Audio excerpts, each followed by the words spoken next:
നമസ്കാരം കുഞ്ഞുങ്ങളെ. നമ്മുടെ ഇന്ന് സ്റ്റേറ്റ് സിലബസിലെ 4th സ്റ്റാൻഡേർഡിലെ മലയാളത്തിൻ്റെ ഫസ്റ്റ് യൂണിറ്റാണ് നമ്മൾ നോക്കുന്നത്. 4th സ്റ്റാൻഡേർഡിലെ മലയാളത്തിന് 3 യൂണിറ്റാണുള്ളത്. അതിൽ ഫസ്റ്റ് യൂണിറ്റ് നമുക്ക് ഇപ്പോൾ നോക്കാം. ഫസ്റ്റ് യൂണിറ്റിൻ്റെ പേര് ചിറക് വിരിച്ച് എന്നാണ്. ചിറക് വിരിച്ച് എന്നുള്ള ആ യൂണിറ്റിൽ 2 ഭാഗമുണ്ട്. ഒന്ന് മണ്ണാങ്കട്ടയും കരിയിലയും, മറ്റൊന്ന് അരികെ അകലെ. നമുക്ക് അതിൻ്റെ ഇൻട്രൊഡക്ഷൻ ഒന്ന് നോക്കാം. ചിറകുള്ള ബസ് എന്നാണ് ആദ്യം കൊടുത്തിരിക്കുന്നത്. ചിറകുള്ള ബസ് വിഷ്ണുപ്രസാദ് എന്ന കവി എഴുതിയ ഒരു ഗദ്യ കവിതയാണ്. വിഷ്ണുപ്രസാദിന്റെ ചിറകുള്ള ബസ് എന്ന കവിതയിലെ 6 വരികളാണ് ഇവിടെ കൊടുത്തിട്ടുള്ളത്. നമുക്ക് ആ കവിത നോക്കിയാലോ. വിനോദയാത്രയ്ക്ക് പോകുന്ന ബസ് ഒരു സാധാരണ ബസ്സല്ല. ജനലുകളിലൂടെ പുറത്തേക്ക് വീശിക്കൊണ്ടിരിക്കുന്ന തളിർ കൈകൾ അതിനിപ്പോൾ മുളച്ച ചിറകുകളാണെന്ന് തോന്നുന്നു. ഇതാണ് ചിറകുള്ള ബസ്സിലെ ആ കവിതയിലെ ആദ്യത്തെ 6 വരി. ആ ആദ്യത്തെ 6 വരിയാണ് നിങ്ങളുടെ ബുക്കിൽ കൊടുത്തിരിക്കുന്നത്.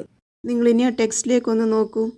വിനോദയാത്രയ്ക്ക് പോകാനായി ആഹ്ലാദത്തോടെ ബസ്സിൽ കയറിയിരിക്കുന്ന കുറേ കുട്ടികൾ അതിനകത്തുണ്ട് അല്ലേ. ആ കുട്ടികളുടെ എല്ലാം കൈ പുറത്തേക്ക് വീശിക്കൊണ്ടിരിക്കുന്നു. ആ പുറത്തേക്ക് വീശുന്ന കൈകളെയാണ് കവി എന്തായിട്ട് പറയുന്നത്? ബസ്സിൻ്റെ ചിറകുകളാകാം എന്ന് പറയുന്നത്.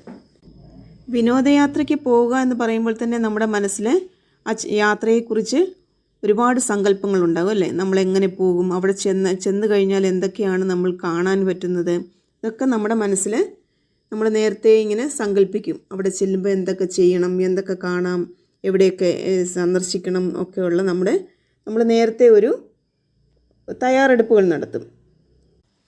അപ്പോൾ അതെന്താണ്, നമ്മുടെ മനസ്സിൽ ആ പോകുന്ന യാത്രയെക്കുറിച്ച് നമ്മുടെ മനസ്സിലൊരു ചിറക് മുളയ്ക്കും. ഈ വെക്കേഷന് നിങ്ങളും യാത്രകൾ ചെയ്തിട്ടില്ലേ? നിങ്ങൾ പോയിട്ടുള്ള പല സ്ഥലങ്ങളെക്കുറിച്ചും നിങ്ങൾക്കും പറയാൻ ധാരാളം കാര്യങ്ങൾ കാണുമല്ലോ. നിങ്ങൾ പോയത് എന്തൊക്കെയാണ് നിങ്ങൾക്ക് തന്നെ ഒന്ന് സങ്കല്പിച്ച്. നിങ്ങളൊരു യാത്ര പോകുന്നതിന് മുമ്പ് നിങ്ങൾ എന്തൊക്കെ തയ്യാറെടുപ്പുകൾ ചെയ്തിട്ടുണ്ടാവും, എന്തൊക്കെ കാര്യങ്ങൾ തീരുമാനിച്ചിട്ടുണ്ടാവും, എന്തൊക്കെ അവിടെ യാത്ര ചെയ്ത് നമ്മൾ ചെല്ലുന്ന സ്ഥലത്ത് എന്തൊക്കെ ചെയ്യണം എന്ന് നമ്മൾ തീരുമാനിച്ചിട്ടുണ്ടാകും. ഇതൊക്കെ നമുക്ക് നമ്മുടെ മനസ്സിൽ മുളയ്ക്കുന്ന ചിറകുകളാണ്. ടെക്സ്റ്റിൽ നോക്കൂ, അവിടെ ഒരു ക്വസ്റ്റ്യൻ കൊടുത്തിട്ടുണ്ടല്ലേ. ബസ്സിന് ചിറക് മുളയ്ക്കുന്നുണ്ടല്ലോ, കവിതയിൽ ഇതുകൊണ്ട് എന്താണ് ഉദ്ദേശിക്കുന്നത്? എന്താണ് കവിതയിൽ പറയുന്നത്? ബസ്സിന് ചിറക് മുളയ്ക്കുക എന്ന് പറഞ്ഞാൽ യാത്ര ചെയ്യുന്നവരുടെ കൈകൾ സന്തോഷത്താൽ പുറത്തേക്ക് വീശുന്നതിനെ ബസ്സിന് ചിറക് മുളയ്ക്കുന്നു എന്ന് പറയാം.